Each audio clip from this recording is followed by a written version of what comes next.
Hi guys, I'm back with another MEG 14 video.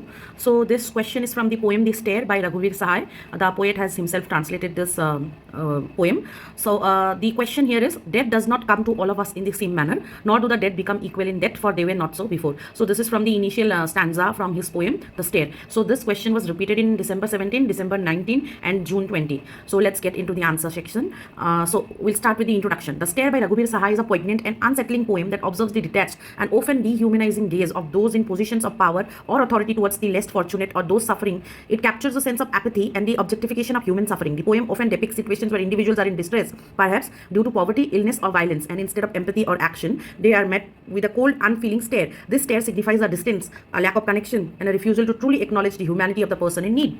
Now we'll go to the line-by-line explanation of this stanza. The lines, death does not come to all of us in the same manner, nor do the dead become equal in death, for they were not so before, speak to the enduring inequalities that persist even after life. Sahay is suggesting that the way we experience death, and perhaps even our state in the afterlife, is influenced by the disparities that existed during our lives. They're saying that since we live differently, so we die differently as well, because various factors like economic factors and disparities come into question. So then death does not come to all of us in the same manner. This highlights the varied circumstances surrounding death. Some may die peacefully in old age, while others face violent or premature ends. The manner of death can be shaped by social, economic, and political factors. Everyone dies differently. Some dies through diseases, some dies through accidents, some die young, some die old. So it varies. And also the socio-economic conditions and political factors are also at stake, because obviously if you are economically poor and you are not able to treat your diseases, you might pass on early, or even if you are rich but you are involved in some political factors, you might die. So it varies from person to person. Nor do the dead become equal in death. This is the more provocative part. We often hear the saying that death is great equalizer.